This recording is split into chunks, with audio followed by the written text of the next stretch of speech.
नमस्कार दोस्तों, स्वागत है आप सभी का द वैदिक दृष्टि चैनल में। दोस्तों, नाभि शरीर का एक ऐसा स्थान है जो सबसे अधिक गोपनीय और सबसे अधिक खास मानव शरीर में बताया गया है। बल्कि ऐसा कहा जाता है कि जब भी कोई बच्चा मां के पेट में जन्म लेता है तो सबसे पहले उसकी नाभि ही बनती है। अपनी मां की नाभि से ही वह कनेक्ट होता है, और अगर वह नाभि से कनेक्ट ना हो तो उस बच्चे का विकास ही नहीं हो पाता है। तो अब आप ये देखिए कि बचपन से ही नाभि कितनी ज्यादा महत्वपूर्ण होती है, लेकिन जैसे जैसे समय आगे बढ़ता है, बीतता है, सभी लोग इस नाभि के बारे में बिल्कुल ही भूल जाते हैं। दोस्तों, आपको बता दें कि नाभि केंद्र ही सबसे अधिक महत्वपूर्ण बताया गया है सांसारिक सुखों के लिए, धन संपदा के लिए, सुख और वैभव के लिए। बल्कि इस पृथ्वी पर जितने भी सुख मौजूद है वह केवल नाभि के माध्यम से ही पाए जा सकते हैं। तो दोस्तों, आज के इस वीडियो में कुछ बड़ी ही ज्यादा खास जानकारी के बारे में हम आपको बताएंगे, जिसे आप बिल्कुल ध्यान से सुनकर सभी बातों को समझ लें। लेकिन उससे पहले भगवान शिव को नमस्कार कर लें। वीडियो को लाइक करके कमेंट बॉक्स में हर हर महादेव लिख दीजिए। तो दोस्तों, आपको बता दें कि नाभि वह स्थान है जिसे मणिपुर चक्र कहा जाता है, यानी कि नाभि से 2 उंगली ऊपर मणिपुर चक्र होता है, जो कि अग्नि तत्व का स्थान है। और तंत्र में इस चक्र को सबसे अधिक महत्वपूर्ण इसलिए बताया जाता है क्योंकि यही चक्र के कारण सुख, संपत्ति, वैभव और इस दुनिया में जितने भी सुख मौजूद हैं केवल इसी चक्र के माध्यम से प्राप्त होते हैं। जिन लोगों के जीवन में धन की बहुत ही ज्यादा कमी होती है, कर्जे में हमेशा फंसे ही रहते हैं और बहुत ज्यादा मेहनत भी करते हैं, लेकिन फिर भी उन्हें धन प्राप्त नहीं हो पाता है, तो यह संकेत करता है कि उनकी नाभि बिल्कुल भी जागृत नहीं है। तो ऐसे में अगर नाभि को जागृत किया जाए, नाभि से जुड़े हुए प्रयोग किए जाएं, तो इससे नाभि प्रभाव में आ जाती है और जीवन में सुख संपत्ति की प्राप्ति होने लग जाती है। बहुत सारे लोगों के जीवन में ऐसे हालात होते हैं कि उनकी शादी जल्दी नहीं हो पाती है, शादी हो भी जाती है तब भी उन्हें कुछ प्राप्त नहीं हो पाता है, यानी कि आपस में इतनी ज्यादा लड़ाई झगड़े होते हैं कि काफी लोग तो बस शादी के बाद ये सोचते हैं कि सबसे बड़ी गलती तो ये ही कर दी है। इसीलिए यही वजह है कि आजकल बहुत कम लोग ही शादी करने को राजी होते हैं।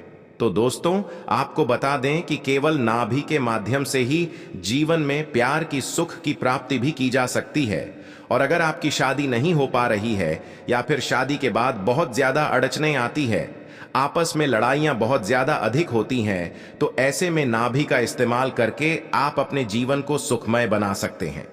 तो सबसे पहली चीज तो आपको यह ध्यान रखनी है कि जैसे काफी लोग होते हैं, नहाते हैं, रोजाना नहाते हैं, लेकिन फिर भी नाभि को बिल्कुल भी साफ नहीं करते हैं। अगर आप अभी अपनी नाभि को चेक करेंगे तो उसमें निश्चित ही आपको बहुत ज्यादा अधिक गंध मिलने वाला है। और अगर नाभि गंदी रहती है तो ऐसे में जीवन में दुख आने लग जाते हैं, धन की कमी होने लग जाती है। आपस में, यानी कि पति पत्नी जो हैं, उनमें आपस में प्यार नहीं हो पाता है। एक दूसरे के प्रति सम्मोहन, आकर्षण बिल्कुल ही समाप्त हो जाता है। यहां तक कि पति पत्नी में आपस में ऐसे लड़ाई हो जाती है, एक दूसरे को देखना तक भी पसंद नहीं करते हैं। एक दूसरे को देख भी लेते हैं तो पूरा दिन ही एक दूसरे का खराब करने लग जाते हैं, इसीलिए एक दूसरे से भागते हैं। तो आप सबसे पहली चीज इस बात का ध्यान रखा करें कि जब भी नहाया करें तो नाभि को अवश्य ही साफ किया करें। दूसरी चीज ये है कि अगर आप अपने जीवन में प्यार, सम्मोहन और आकर्षण को कई गुना अधिक बढ़ाना चाहते हैं तो नाभि में आपको चंदन का तिलक रोजाना ही लगाना चाहिए, क्योंकि चंदन भगवान कृष्ण की प्रिय वस्तु है, जिसे भगवान श्री कृष्ण भी रोज अपनी नाभि में लगाते थे। और कई मंदिर में तो आज भी भगवान श्री कृष्ण की नाभि में चंदन का तिलक अवश्य ही लगाया जाता है। तो आप ये देखें कि जब स्वयं भगवान श्री कृष्ण चंदन का तिलक लगाते थे तो ये कितना अधिक लाभप्रद हो सकता है। इसको लगाने से जीवन में सुख समृद्धि बढ़ती चली जाती है। जिन लोगों को आप चाहते हैं कि यह आपकी जिंदगी में आए, वह आपके जीवन में आते ही चले जाते हैं, बढ़ते ही चले जाते हैं और बिल्कुल आपकी बात मानने लग जाते हैं। नाभि में चंदन का तिलक, इस बात का ध्यान रखा करें कि आप एक चंदन की लकड़ी ले लें, एक पत्थर ले लें और उस पर रोजाना घिसकर इस तिलक को बस आपको लगाना है। आपको ये भी बता दें कि मार्केट में पिसा हुआ चंदन तो मिल जाता है, लेकिन यह बिल्कुल मिलावट वाला होता है। तो मिलावट वाली चीज का इस्तेमाल आपको बिल्कुल भी नहीं करना है। चंदन का तिलक नहीं मिलता है तो सबसे उत्तम, सबसे ज्यादा प्रचंड चंदन का इत्र बताया जाता है। चंदन का इत्र या चंदन का पेस्ट रोजाना नहाने के बाद अगर नाभि में लगा लिया जाए तो इससे समस्त प्रकार के कष्ट बिल्कुल दूर हो जाते हैं। और इस बात को स्वयं भगवान श्री कृष्ण ने कहा है। संपूर्ण शास्त्रों में लकड़ियों में केवल चंदन की लकड़ी ही सर्वश्रेष्ठ है और इसे आपको अपनी नाभि में घिसकर लगाना चाहिए। केवल घिसा हुआ चंदन जो आप स्वयं अपने हाथों से खींचते हैं वही लाभप्रद हो सकता है। अब दूसरी चीज यह है कि अगर आपके जीवन में बहुत ज्यादा अधिक शत्रु होते हैं तो आप इस बात का ध्यान रखिए कि नाभि के माध्यम से आप अपने शत्रुओं को भी शक्तिहीन कर सकते हैं। अब ये करना किस प्रकार है, इसके लिए आपको 4 गेंदे के फूल लेने हैं और 4 ही चमेली के फूल आपको लेने हैं। इन सभी चीजों को एक साथ पीसकर, यह बात ध्यान रखें कि पत्थर पर ही आपको इन्हें पीसना है और इनका पेस्ट बनाकर एक डिब्बे में तैयार करके रख लेना है। बस रोजाना इस पेस्ट को आप अपनी नाभि पर लगाकर क्लेम बीज मंत्र का आधे घंटे जाप करें और उसी दिन से आप स्वयं देखेंगे कि शत्रु आपके कदमों में होगा, बिल्कुल भी आपका कुछ बिगाड़ नहीं पाएगा। चाहे कितना भी शक्तिशाली शत्रु हो, लेकिन आपके सामने हाथ जोड़े खड़ा होगा।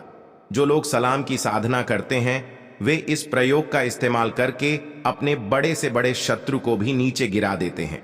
ये बगलामुखी साधना का एक प्रचंड प्रयोग है। बगलामुखी साधना किस प्रकार करते हैं, किस प्रकार नियम है, ये आने वाले वीडियोस में हम आपको बताएंगे, क्योंकि हम अपने चैनल में हमेशा खास चीजें आपको बताते हैं, खास चीजें आपके लिए लेकर आते हैं। तो इसीलिए चैनल को सब्सक्राइब करके रखा करें, जिससे जब भी हम आपके लिए वीडियो लाए तो सबसे पहले वीडियो आपको मिले। तो दोस्तों, अगर आप बगलामुखी साधना नहीं भी करते हैं तब भी इस प्रयोग को करके आप लाभ उठा सकते हैं।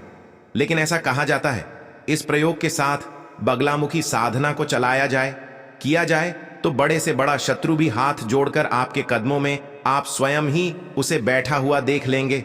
स्वयं भगवान श्री राम ने बगलामुखी साधना करके ही रावण जैसे योद्धा को भी मार गिराया था। तो अब आप ये देखिए कि बगलामुखी साधना कितनी अधिक प्रचंड और प्रभावी है, तीव्र है। ये 10 महाविद्याओं में बताई जाती है जो शत्रु के बिल्कुल काल को ही बुला देती है। अब दोस्तों, काफी लोग ऐसे होते हैं जिनको बहुत ज्यादा अधिक गुस्सा आता है। इतनी तीव्रता उनमें आ जाती है कि अपना ही खून कई गुना अधिक फूंक लेते हैं। तो ये बात आप ध्यान रखें कि जिन लोगों को गुस्सा अधिक आता है उनकी बुद्धि केवल 10% ही कार्य करती है और वे हमेशा ही चिंता में, तनाव में, घबराहट में ही डूबे रहते हैं। उन्हें बिल्कुल भी सुख की प्राप्ति नहीं हो पाती है। अगर उन्हें इस संसार के संपूर्ण सुख भी उनके कदमों में रख दिया जाए तब भी वे गुस्सा करेंगे और उस सुख का कोई भी मजा नहीं ले पाएंगे, क्योंकि जो क्रोधी व्यक्ति हैं, जिसमें अधिक एकदम से ही जो उजड़ जाता है, वे अपने सुख को स्वयं ही विरोध में बदल लेता है। तो आप इस बात का ध्यान रखें कि अगर आपको क्रोध की समस्या है तो आप अपनी नाभि में शहद लगाना शुरू कर दें। इससे बड़ी आसानी से आप अपने क्रोध पर काबू पा सकेंगे और जब चाहे जैसे अभी अगर आपको कोई कुछ बोलता है, बहुत अधिक क्रोध आ जाता है, तो आप बड़ी आसानी से अपने क्रोध को अपने वश में कर पाएंगे।